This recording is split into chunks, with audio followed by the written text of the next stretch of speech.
Hello, everyone, and welcome back to this week's episode of ShatterCast, where we are going to talk about video games. But before we do that, Derek, as always, I have a question for you. What is it, John? What is a fire truck's favorite video game console? Huh, I'm not sure. What is it? A Wii U. Wii U. Wii U. Wii U. Wii So U. bad. I think that just Gabe's face of disgust just really matches. Gabe's having none of it. Just Gabe's done. disgust is I what think he he has. could actually That's taste nothing, that one. you know. I think he could taste it and it didn't agree with him.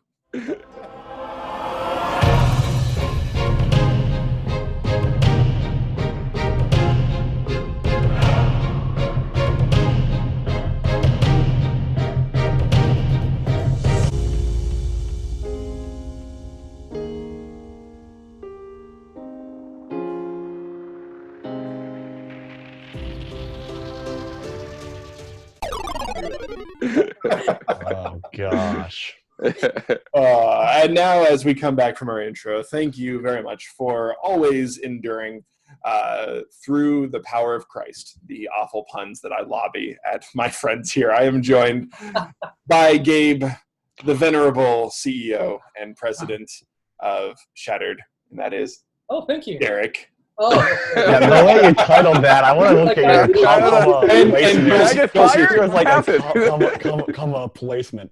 It was more like for a second I almost said ShatterCast instead of Shattered Studios, and I was like, that's not accurate. Of course, Joel, always here, always loved and appreciated. John, I'm just glad to be here. I'm sure you are, Joel.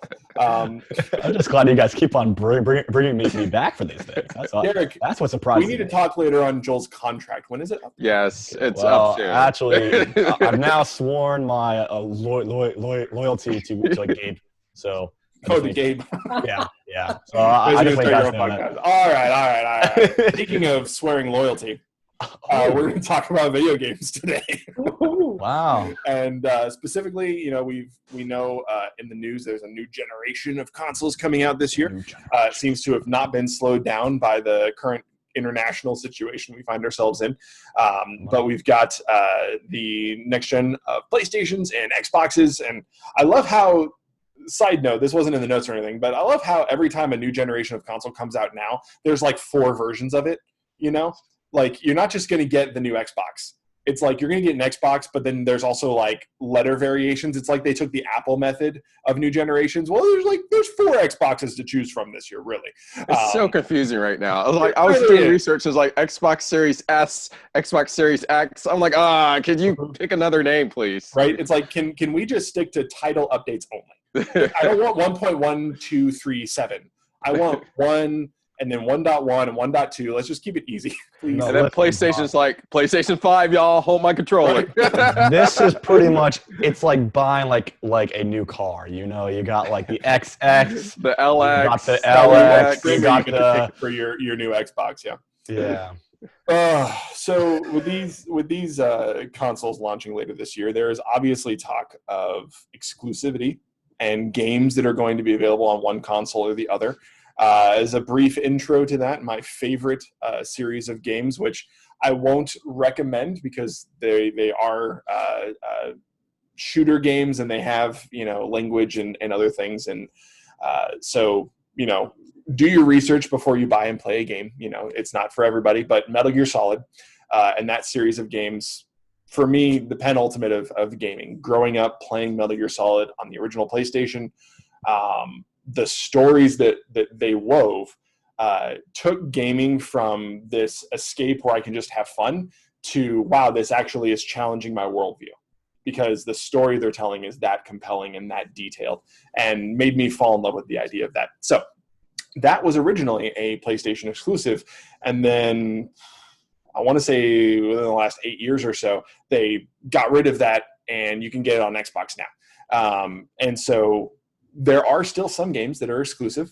Gears of War is still exclusive. The Uncharted series on PlayStation, still just PlayStation.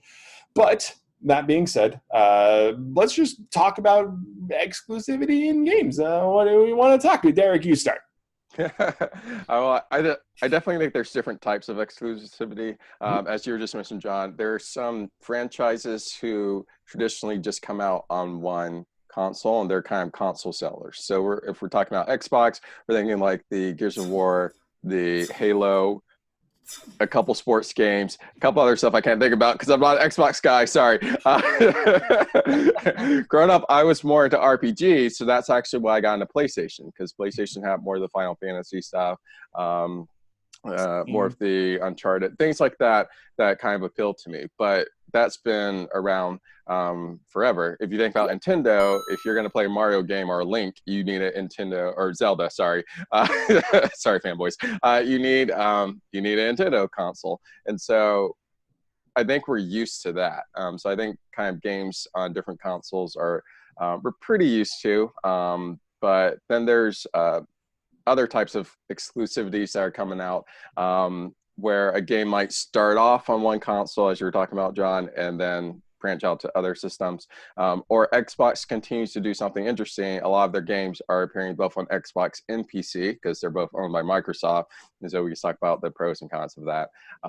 So what do you guys think about console exclusivity first? Do you guys think it's a good thing, bad thing, or how do you guys feel about that?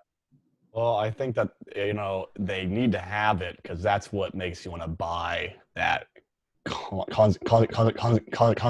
It is the games that you buy for. And I think we've discussed this many times in the past, but you're buying it for the games.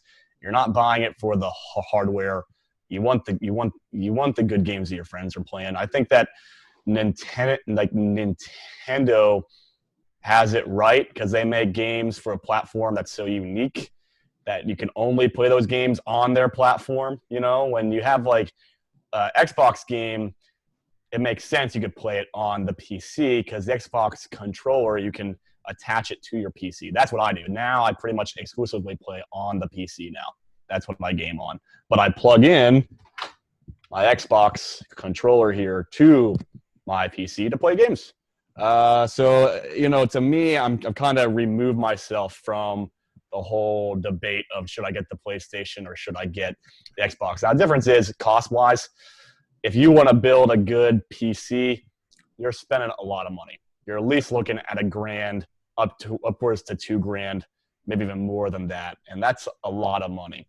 As a PC fanboy, I will say, worth it. It's pretty worth it. Yeah, everyone's like, "Oh, should I get the new Xbox and new PlayStation this year?" And I'm like, "I built a PC 3 years ago, and it's still better than both of the new options." So you're downloading all the emulators.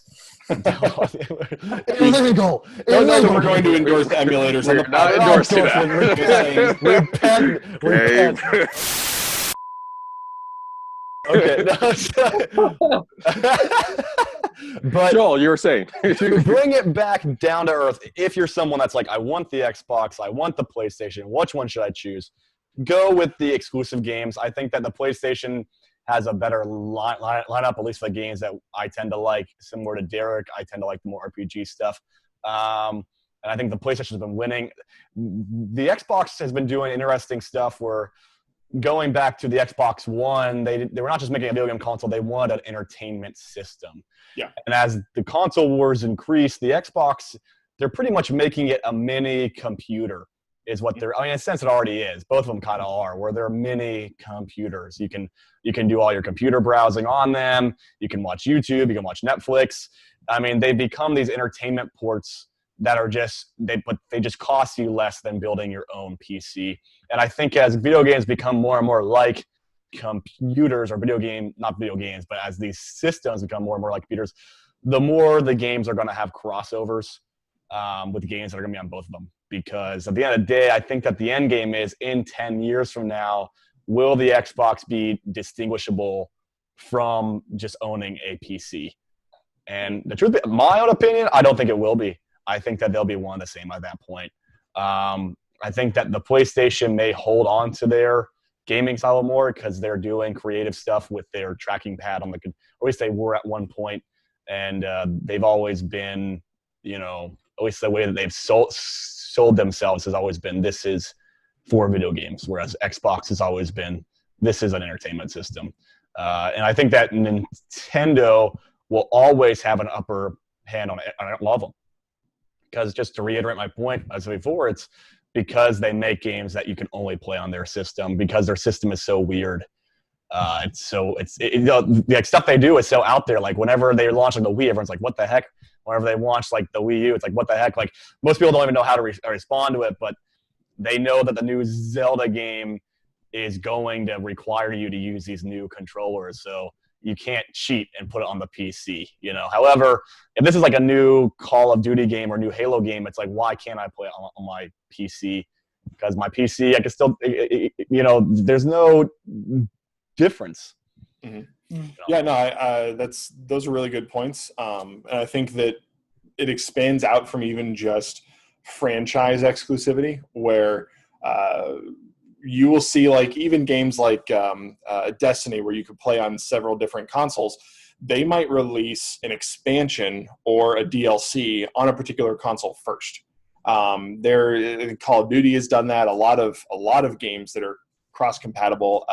The Division, both the first and the second one, did that, where you might get an expansion or a DLC available a month early, depending on what system you're playing on, and that can be frustrating for gamers who feel like, oh, yay, I can play this game anyway, but my friend over here who plays on a different system, they're experiencing new content a month before I am because Sony and Microsoft, one of them bid higher than the other one, and so they get to enjoy content a little bit earlier. That can be frustrating. It is frustrating, but it's part of the business. It's nothing different than what we've seen in every single industry that we know of right now in the world, because it's exactly the same that has happened with the streaming services. It's exactly the same that before used to happen with cable services. It's exactly the same that happens with furniture places. It's like if you want a specific piece of furniture, you're not going to go to the opposite store to get it. If you want a Mac double, if you want a Big Mac, you're not going to go to Burger King to get it. You see?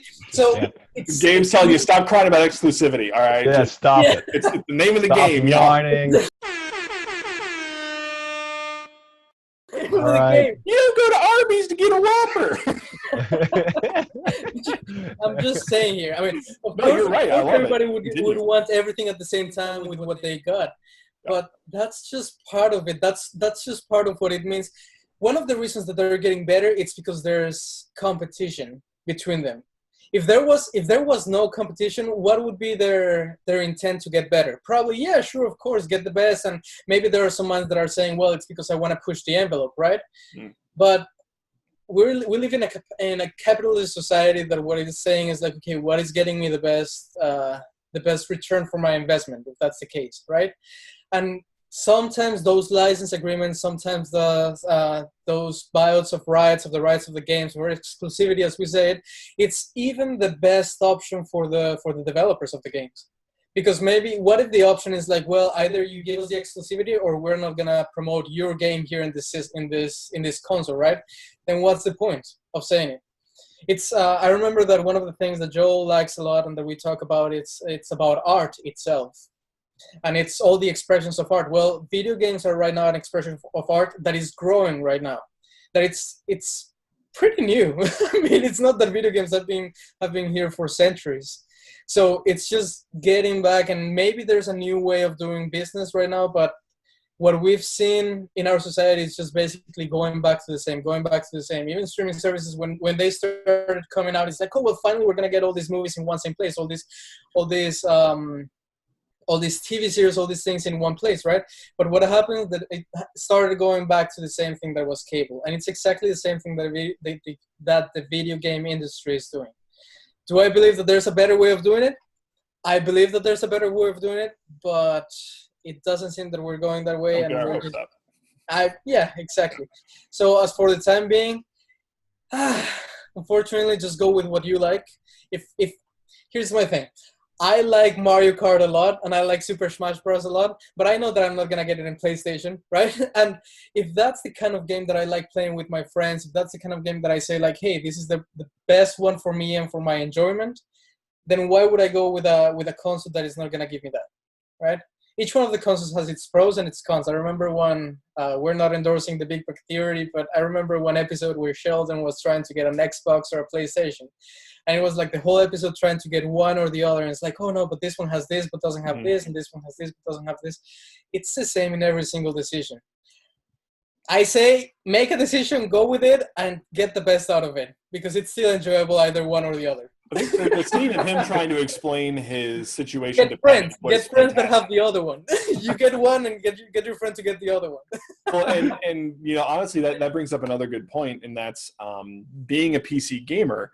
I grew up on consoles, loved consoles. I mean, Sega, and my parents, my older brothers had an Atari, so we still had one when I was there, and so I played on the Atari. Sega all the way through Nintendo, and then eventually PlayStation was the big one, and then you had the Xbox and you had the PS2. You know, which one are you going to get? And we went with PS2, and it wasn't until I think the PS4 that I got my first Xbox, and that was the first real experience I had with that. By that point, Halo had already been on the PC, so I didn't care.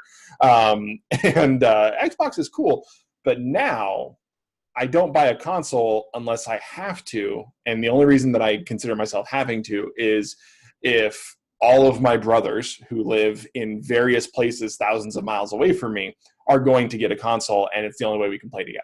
So I have a PlayStation that I only break out if I'm playing a game that I can't play on the computer with my brothers, because one of them lives in Ohio, another one in Missouri, another one in Texas. Like they all live super far away from me, and I hardly ever see them, but video games bring us together. And so I would say, if you're not worried about exclusivity and you're not worried about specific game titles that you want to play on one or the other, this would be one of the very few times that you will ever hear John say, do what your friends are doing. And that is, if you want to be able to play games with your friends, pick the console that's going to let you play games with your friends.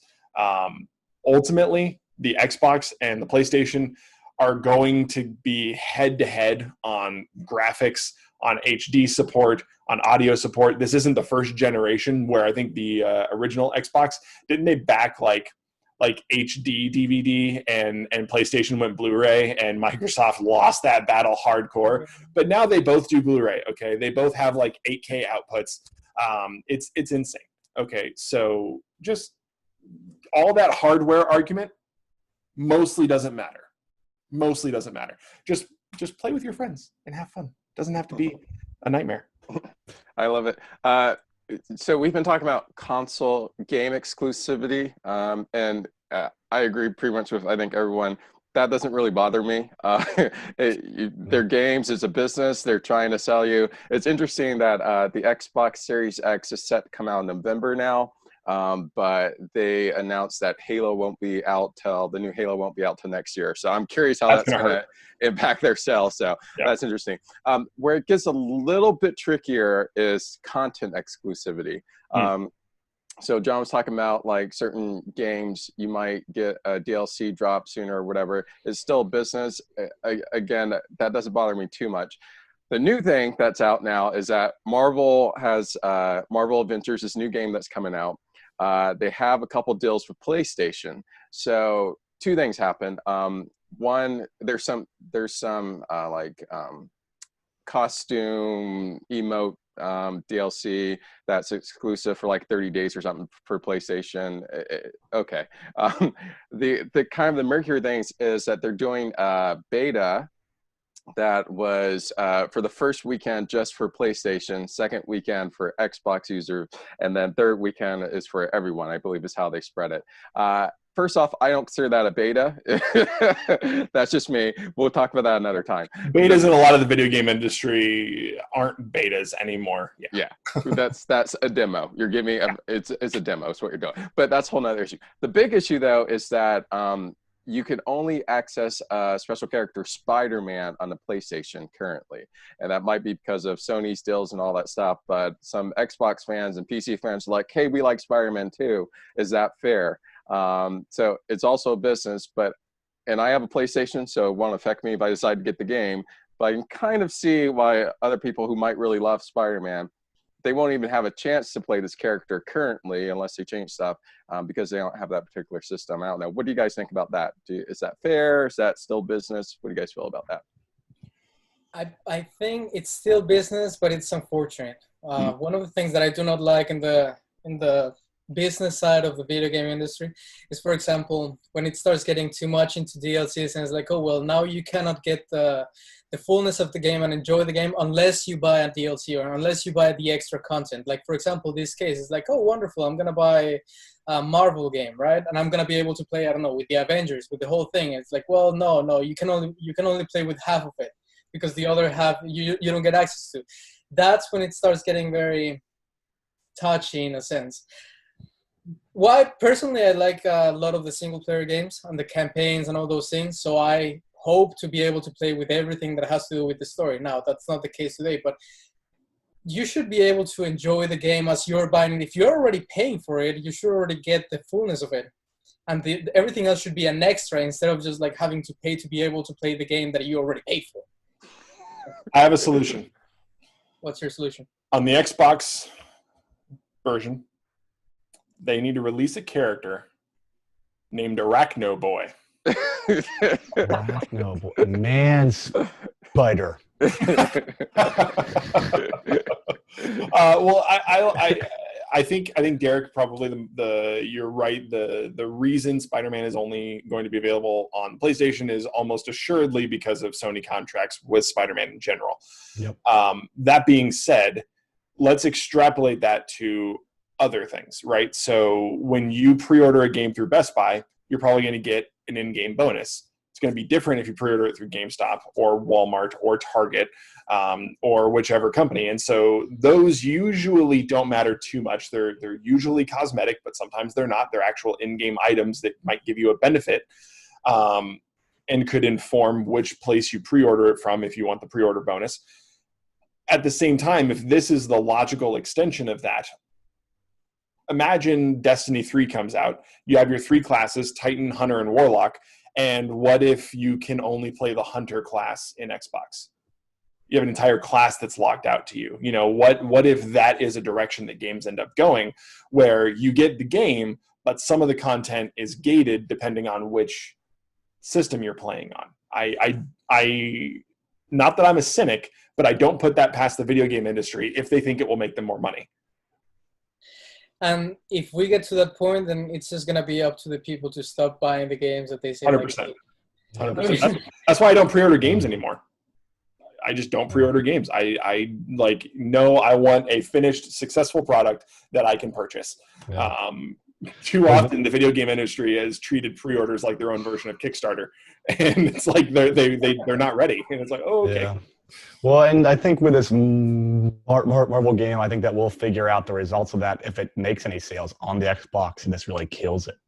Because if they find out that this kills the sales on the Xbox, then they're not going to repeat that same mistake if they have any sort of sense, you know. But if they realize it does not affect the sales at all, then okay, you know. So I think that this is one of the things that only time will tell. I think it is a slippery slope. I'm nothing wrong with games having special add-ons you get if you buy it for a special system, but if it takes out a chunk of the game, yeah, that's just not a cool way of doing that thing. I mean, it's just not right for, I think, the buyer. I mean, at least if they know up front, then they can still make that choice. But you know, I remember that we had an episode about being a little having grace with the video game companies. Yeah, it was specifically for Blizzard, but yeah. Yeah. I was going more general, but yeah. No, it's okay. They're not always gonna make the best decisions, and as Joel was saying, they're gonna see, and it's only time that's gonna tell if they actually keep doing these decisions or they're gonna stop. And if it ends up being on the buyer. Because if they don't see any purchases being made because of this reason, then probably they're not going to do it anymore. So that's a good point. And I think, you know, even the way that we talk about it has been informed by the video game industry, right? We call it exclusive content, and exclusive feels good. It feels exciting. It feels like you're a part of a club that other people aren't a part of. And everyone wants to fit in. Everyone wants to be a part of something. So when we start talking about exclusive content, it has a very positive connotation. The reality of it is we could also say that it's playing favorites.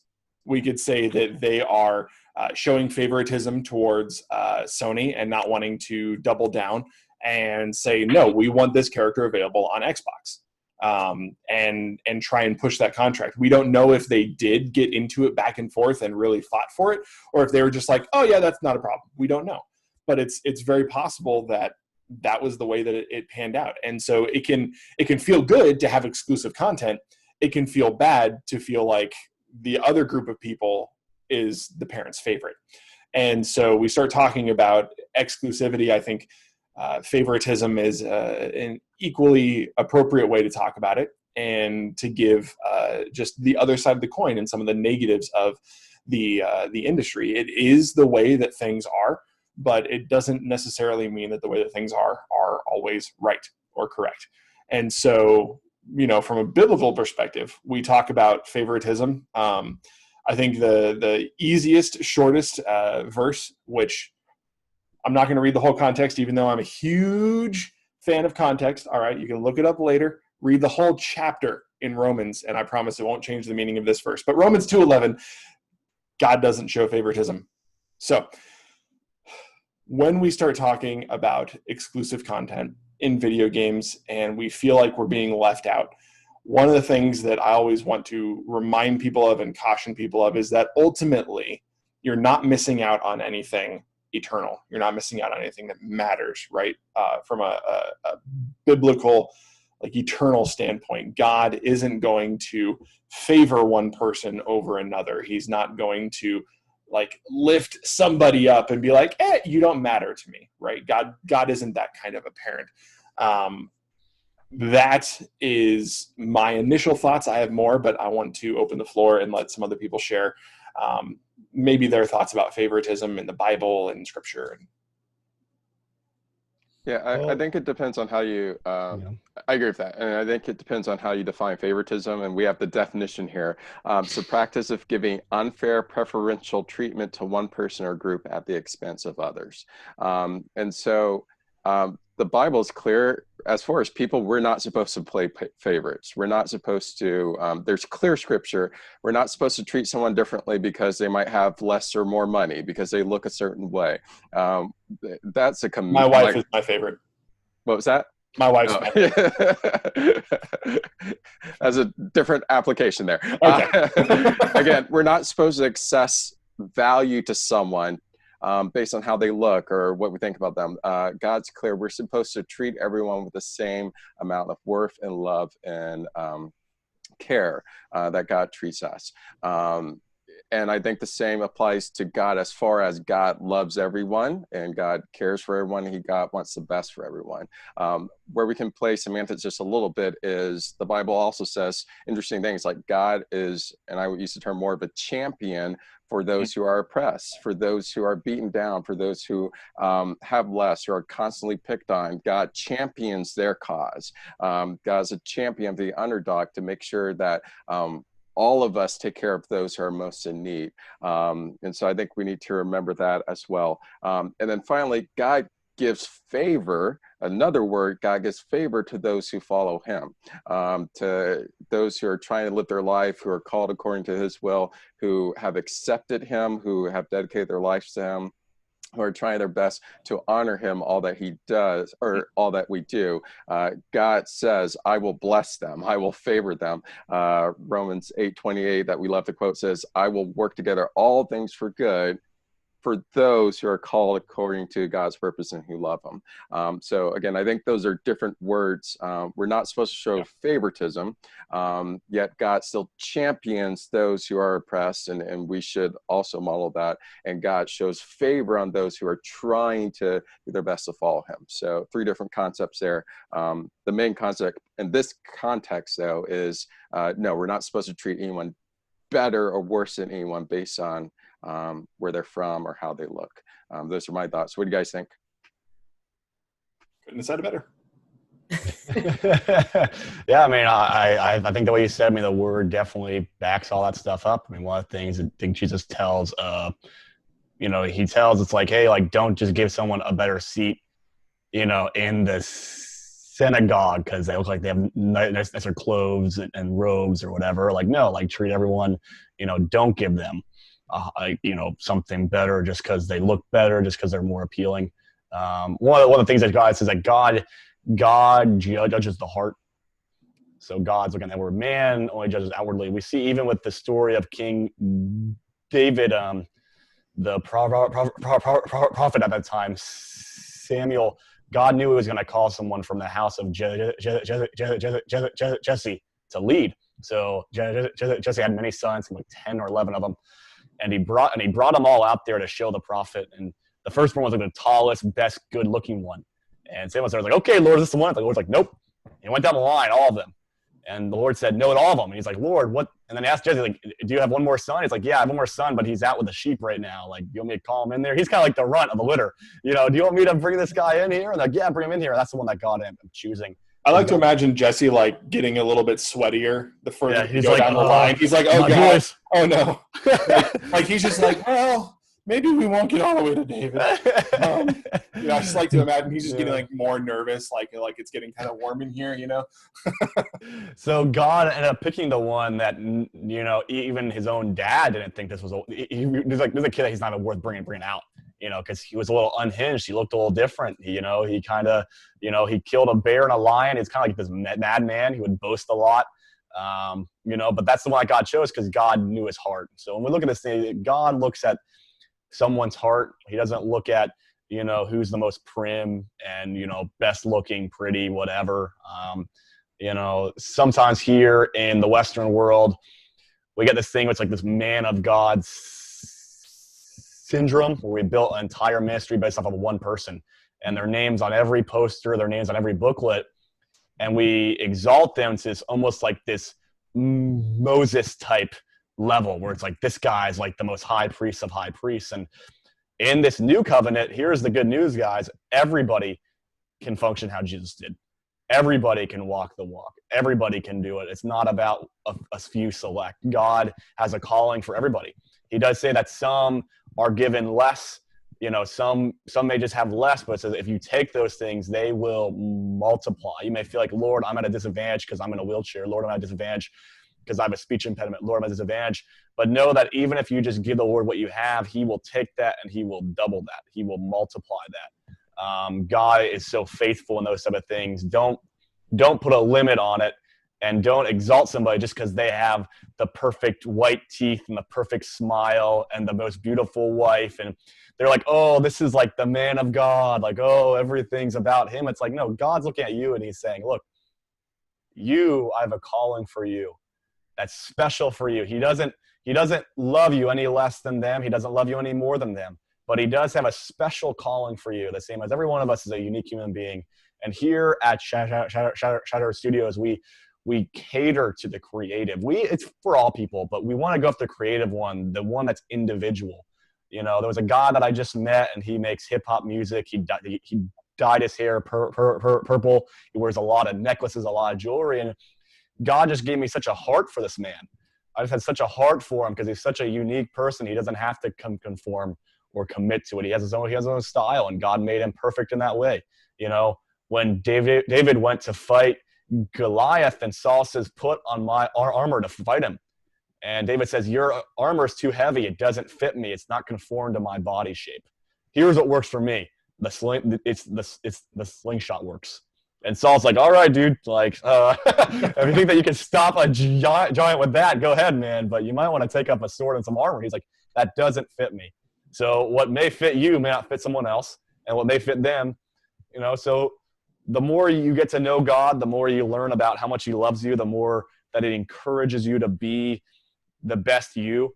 You don't have to be the best Gabriel. You don't have to be the best Derek. You don't have to be the best John. You can just be the best you. And that will honestly be the place where you thrive at. So don't get this idea that God's picking out a favorite, that he loves someone more just because it looks like they have more on the outside. He's looking at the heart. And if your heart is fully for God, even to tie this whole thing back in a bow, to tie what you said, Derek, that verse in Romans I have on my wall here, it says, and we know that all things work together for the good to them who love God. You know, so if we love God, if that's our number one priority, is loving God, everything else is going to fall in place. It's just going to set in.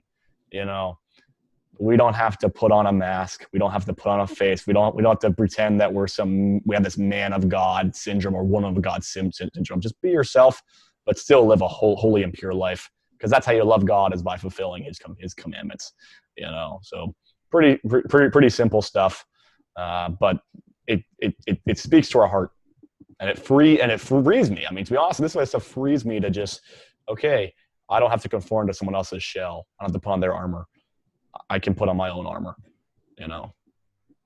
Definitely. Thank you, Joel. That was very good. Very good. Wonderful conversation. I appreciate all of you and the things that you had to share. Appreciate you for watching this video.